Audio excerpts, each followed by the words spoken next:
Hello, everybody, and welcome back to the Mystery Sports Podcast. Wow, what do we say here? Just wow, what a brilliant game it was for a Brentford fan and from anyone but a United fan. It's got to be now or never for Ruben Amorim, I think. And as a lot of you do know, the score was 3-1 to Brentford against United. Obviously, I did predict a loss. I didn't think it was going to be this bad as what it actually was. So yeah, well, let's go through the game and I'll give you my opinion on what's happened. So you've got obviously the scoreline being 3-1, and fair enough, Brentford deserved the win.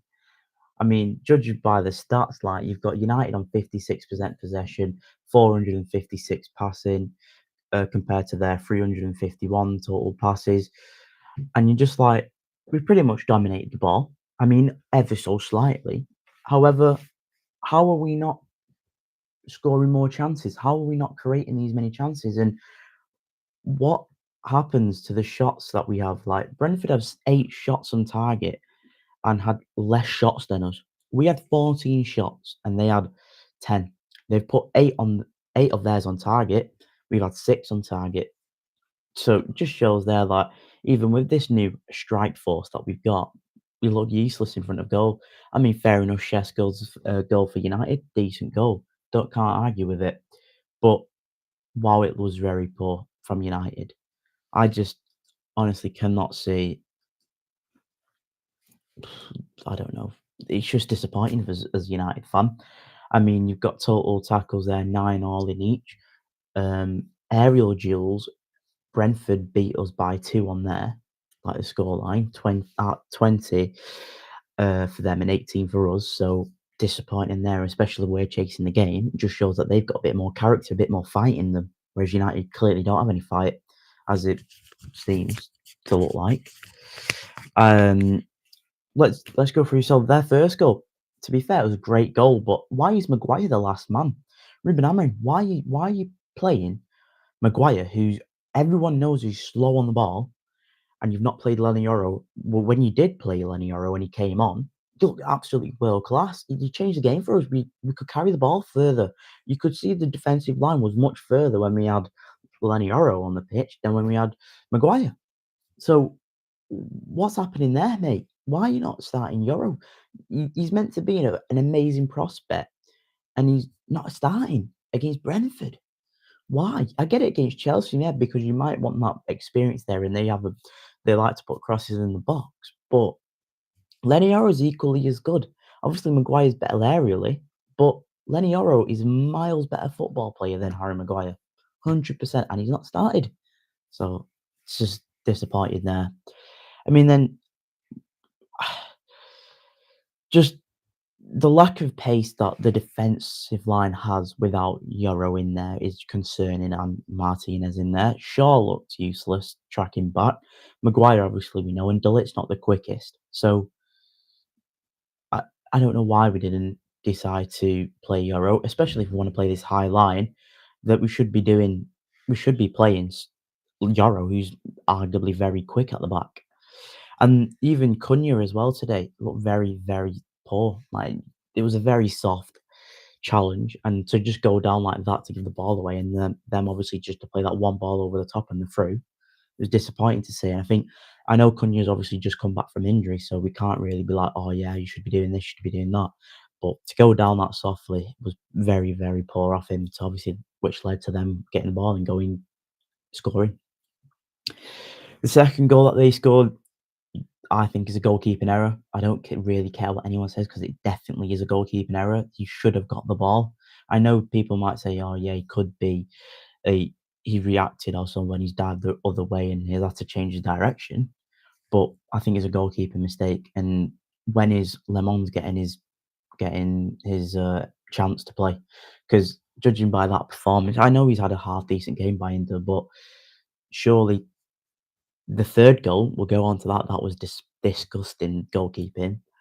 And then the second goal, really, you should be like scooping that out. And I think if Lemons is this world class shot stopper who we are led to believe, then why isn't he starting? Because he's miles better. He must be miles better than Altay. But Ruben Amorim keeps consistently playing Altay for this sixth game in a row. So if it's up to me, I would definitely change it, but it's not. And Ruben Amorim, I think, like it's the title, it's now or never, and he needs to make those drastic changes to get that performance and get that positive result against Sunderland. It has to happen because if not, then massive concerns are happening. I think in a matter of time he's going to go, and I don't want him to go because I do think he's the right guy, and you've got to give him time. But the results like this is relegation form. It's relegation form. How can he have 35 games in the Premier League and get 32 points from it? How? It just doesn't make any sense. And then the third goal, they've obviously United are going for it, which they have to, which is fair enough. And then they've just basically played one ball through. They've broke the defensive line, and he just had a shot from 25 yards, 20 yards out, and it's just gone in the middle of the net, and Altay has dived past it. And I just think, how can you be diving past the ball like that? I thought we left Anana, and now we're considering Anana 2.0 in net. He doesn't know how to save. Like, he made some decent saves, but such a basic save. You dive in, just like punch it up in the air or something, or just like try and tip it over for a corner. It's late in the game. If you make that save there, we could probably have another chance to go and try equalise. But no, we lose 3-1 because of that silly mistake there. It's obvious. Then Bruno just looked absolutely poor today. He just can't play the centre mid, and it just shows that in the summer or even January we need to prioritise the centre mid. I know people might say, "Oh yeah, we need to get rid of him." Not rid of Bruno. It doesn't matter about a centre mid. We should be able to play this style of football. But at the end of the day, I don't think having that centre mid there, if we have that centre mid there, we're a completely different team. Like someone like Belabor, but then even then, I'm questioning him on how his season's been going. But a proper centre mid there who knows how to play the position would change the game for United. And we have that player there alongside the Kobbie Mainoo because it's clearly obvious that Kobbie Mainoo has to start. Because I'll go on to him in a second. You have him alongside Mainoo. United look better on the ball. They look like can break down a team, and they just have that bit of character there and a bit of fight to go and try and win the game.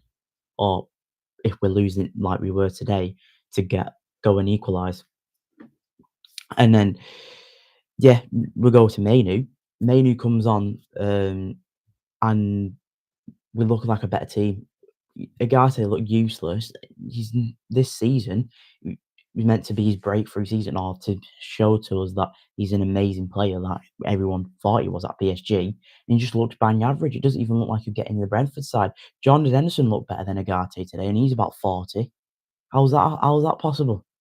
John Henderson, who's gone to Ajax, went to Saudi, couldn't do it there, couldn't do it at Ajax, but now he's ripping it up in the Premier League against United, and he ripped it up against Chelsea as well. And we've got Manuel Ugarte, who's supposedly in his prime, who couldn't pass a parcel, couldn't defend, couldn't tackle. It's just what? How does this happen? So I think next game against Sunderland, Amorim has to change it. It's clearly obvious now. The keeper cannot start. It's got to be Lemons in net. It has to be. Bruno can't be playing centre mid, so Casemiro's back. I think you go Casemiro and Mainoo. He definitely won't go that, but he has to do something like that. Casemiro and Mainoo. Mainoo just looked miles better on the ball than Agate did. So Casemiro and Mainoo in the midfield. And then I'd drop Cunha, play Bruno in the 10, and then Mbeumo alongside him. And fingers crossed that Ahmad is back fit for next Saturday. And we play Ahmad on the right wing back there. And then if it's not working out, you take Bruno off. I don't care if he's your captain, you take him off and you put Cunha there. And if Cunha can get something out of the game, and we can all see that he does because he does create those opportunities, then you do it. But Ruben Amorim, next game, I wouldn't be surprised if the only change he makes is Agate for Casemiro, and he just sticks Casemiro back inside and keeps with that same lineup that he did today. So he'll probably keep Binder in there, Dillit, Maguire, and Shaw. He'll probably do that. And if Mazraoui, you'll probably go Dalot right wing back, which shouldn't be happening anymore because Delo looked awful. Like one of their chances that they had when Bayindir actually made a good save, Delo just got absolutely done on toast, and then he couldn't recover and just looks absolutely lethargic. I know obviously he's come back from injury, but I don't know why he started. We've got an academy. United meant to have an amazing academy, and we can't play. Ruben Amorim doesn't want to play anyone from the academy because it's clearly obvious with Mainu from the academy doesn't get any chances. Garnacho didn't get any chances from, or obviously left because he weren't getting enough playing time. And then you look at someone like Tyler Frederickson. So on our bench today, look how many youth players did we have there? You got Diego Leon there. Obviously, he's not a youth player, but he's still wrong. He's only 17. Then you got Heaven on the bench, and Fredrickson. Fredrickson could easily play right back. He's done it before. Heaven could play there, or even Leon. Diego Leon could just play right wing back. I know obviously he's left footed, but at the end of the day, you've got Brian Bremo who's left footed on playing on the right hand side. So why can't we do that with Leon? I don't understand why he's not like giving them a chance. He needs to give the players a chance.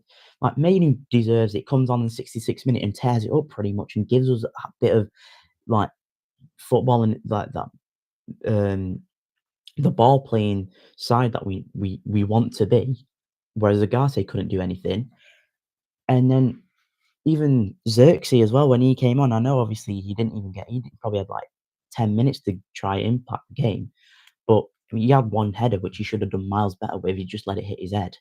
I think you should if he actually directs the header, he's got a chance of going in because the pace on the cross from Mbeumo was good, and you just never know. And then Mount as well today. Mount just didn't look himself, but then at the same time, you're like, well, he came on in the 81st minute. He's had 18 minutes, not 18 minutes, yeah, 18 minutes to try and get something. But Brentford are managing the game amazingly. They're just passing it around United pretty much. They were getting into the half, having shots, and obviously they got that third goal after. I know it was a mistake by Mainu that gave them the ball, but he's trying to force something there and trying to get that equaliser that we could have had. It's just I don't know. I don't know what's happening, and there needs to be change for that Sunderland game because if there's no change, then how can this consistency will just keep going on, and we'll be consistently bad, and we'll be in the bottom three. I mean, obviously West Ham they sacked Graham Potter today, and they've got Nuno Espirito Santos in. They'll probably start kicking on this year, and they'll probably get top 10 or at least mid table, because I think Nuno will just make them defensively sound and then change their style of play, and they'll do well. They'll, it's just what will happen, and then when we come to play West Ham, they'll just turn up and they'll be like, from the start of the season, they were relegated. Well, they were look like being relegated now to being looking like challenging for Europe. And you just like, how can Nunes do that, and then Ruben Amorim can't do anything at United, or he's had 35 games and he's lost half of them. He's lost 17 games out of them in the Premier League, and you're just like, this if this kept happening, keeps happening, I wouldn't be surprised if United go and lose next week to Sunderland, because I think they could easily lose. Thankfully, it's at Old Trafford. If it was at the Stadium of Light, Sunderland will have 12 men on the pitch with the crowd, and they'll probably go and win that like 2-1 or something. And they'll get two early goals like Brentford did today, and then they'll just manage the game well and stick together defensively and make it impossible for United to score, because United trying to break down a team, we can't do that. We don't look like we've got the ability to do that, even though we've got Cunha and Buemo, Shesko, Bruno, Mount.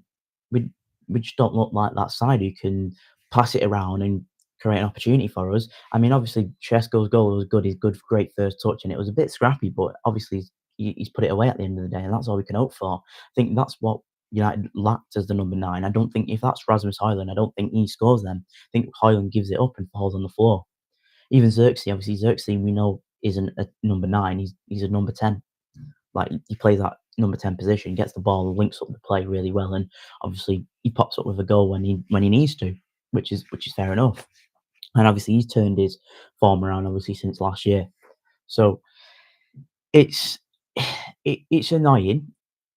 I don't want to lose my head on it, because even though I feel like I am, and it is frustrating, but we I think the next few games, obviously we got Sunderland and then we've got the international break, then it's Liverpool. we have Liverpool. We're gonna get at them and play like this. We're gonna get absolutely battered by them. There's gonna be like no. There's no kind of just. I have no hope for our team just to go and try and get a result get a result there. It's just like what happens there. And just talking about Liverpool, Palace are actually 1-0 up in the 23rd minute, and I've just seen this now. Not Papa Sarr, Ismail Assar's just scored for the 9th minute there. So Crystal Palace are 1-0 up against Liverpool, which is crazy to see. And then I'll just go through the other results as well. So you've got Chelsea just scored 1-0 now. I'll tell you who scored. Please be João Pedro for Enzo Fernandez has scored there. So 1-0 for Chelsea. 1-0 Palace, 0-0 Leeds versus Bournemouth. Man City are 1-0 up against Burnley, and it was an Estevan own goal. So that's they're the latest scores there for you. Just a quick one. Rochdale are 1-0 up there. I'll go through some of the championship scores as well. Um, but with United, I just think what's going to happen? Who knows what will happen?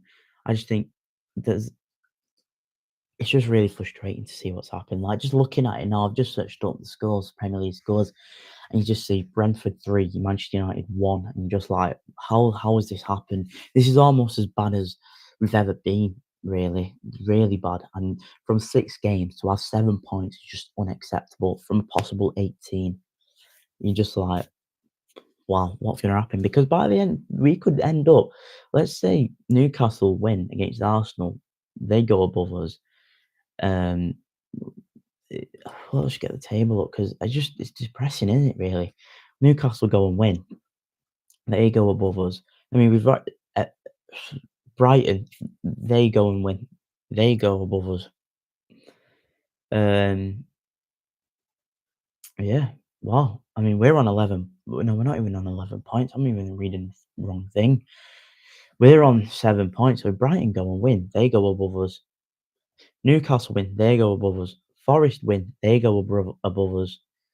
If Burnley manage to get a win, they go above us, but I don't doubt that'll happen. So imagine that. We could end up 17th if all them teams win, which I don't think will happen. But let's say Newcastle go and win, then that's mental. And I think Bournemouth have just scored because Leeds United have just gone down and we've gone above them. So let me just get that over for you there. I'll refresh the page, keep you updated. Yeah, Bournemouth have just scored. Hopefully it's Anton Semenyo. Yeah, it is. Come on for the FPL points. Need a massive comeback there. Sorry, that's such an overreaction there. But we've got to celebrate anything. As a United fan, we've got to celebrate any little run we can have, which is United at the moment, because we don't look like we're gonna flipping score. Well, we do look like we're gonna score, but we don't like we're gonna win a game at all. I just think it's disgusting from United. And yeah, I mean, Bruno Fernandes, touched on him before. Can't play centre mid, and how are you missing the penalty like that? It's so obvious where you were going to go. Go and put it the other side. It was a shocking penalty. It was the softest penalty I've ever seen. I mean, it was a good save by Kelly, but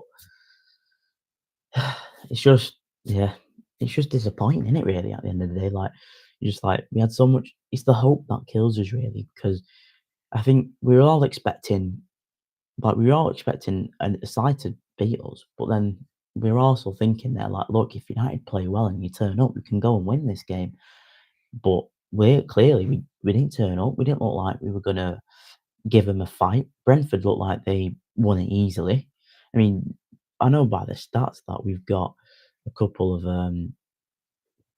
like we had more chances, more possession, more passing, but come on, there was nothing there for us. There was literally nothing.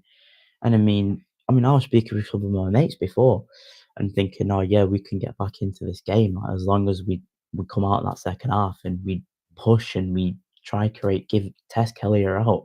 We just didn't look like doing that. And you just like meant to be Manchester United and this attacking style of football. You got the fans chanting attack, attack, attack. And fucking hell, and United need to be attacking. They need to be attacking. You're losing 2-1, lads. Go and attack the game. You see it. You can see it in any format of football, you're losing the game, and you know that you're back in this. You know you're having more possession of the ball. You go and attack the game. Like if City are losing, is Burnley. They know that they can go and attack them because they're going to have more possession of the ball because that's all they want to do is any side. And you're playing against United, City, Arsenal, all the opposition are just gonna sit back, stay in the shape, and make it as difficult for you as possible to try and break them down, to try and score. But and when you've got the quality like Cunha and Mbeumo and Bruno Fernandes, you think, oh yeah, they should be able to do that.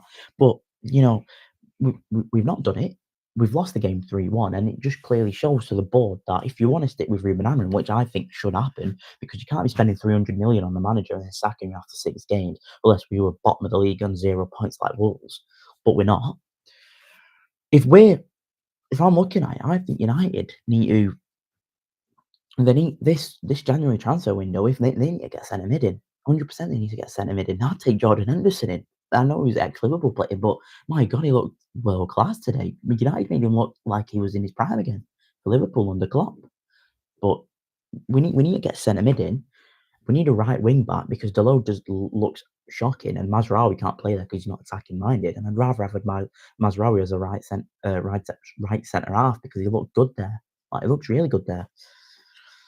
And then I'd even say we need another centre half because we can't be playing. I mean, Martinez is injured, and fingers crossed he's back for the Sunderland game because everyone was saying that he's going to be back end of September, possible start of October. So let's hope he is back for the Sunderland game next week. And if he is back, then that was brilliant news for United. But we need to keep him fit. And if he gets injured again, I mean, we've got Heaven there, and I just think Heaven deserves a chance. Like, surely, if Martinez isn't fit, you, he's going to play Shaw. Everyone knows what his lineup's going to be. It's just his back four is just going to be Shaw. No, his back five, sorry, is going to be Dargu, Shaw, Maguire, Delit, and Delot.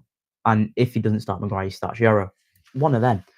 But surely Aiden Heaven deserves a chance because look at last year. He looked brilliant last year, Aiden Heaven. Obviously, he had that injury. And then as soon as he came back off his injury pre-season, he looked good. So why isn't he getting a chance? Do you know what I mean? Like, Tyler Fredrickson looked good. Why isn't he getting a chance? Surely he's got to have to one day play them because they're going to get frustrated. We sign Heaven off Arsenal for 2 million. He's this next prospect. And then what's happened to him? Why is he not playing? Why? Why is he not playing? And what's this fascination of keeping Shaw on and bringing Mount on? Look, everyone loves Mount, but he's rubbish. He didn't do anything on the pitch. He's not done anything for the pitch for the past year, 2 years he's been at United. So why? Right. I'm leaving there. I'm getting frustrated here because it's not worth getting frustrated off now. But yeah, thank you all for watching. Well, hopefully we'll have I can change something in the future against Sunderland, and I'll do a quick video on what's happened in the Premier League this weekend and the Ryder Cup as well. I mean, Ryder Cup, just quick news on that. Europe are doing very well in there. They're holding off the fight from USA, and John Rahm is showing his world classness. What's that word? He's showing how world class he is. He's made an absolute beautiful putt before it on a mad angle in the rough, just below the bunker. He just chipped it, and it's just gone in. It's the most beautiful, elegant shot you could ever wish for to see. But yeah, thank you all for watching. Catch you all in a bit. See ya.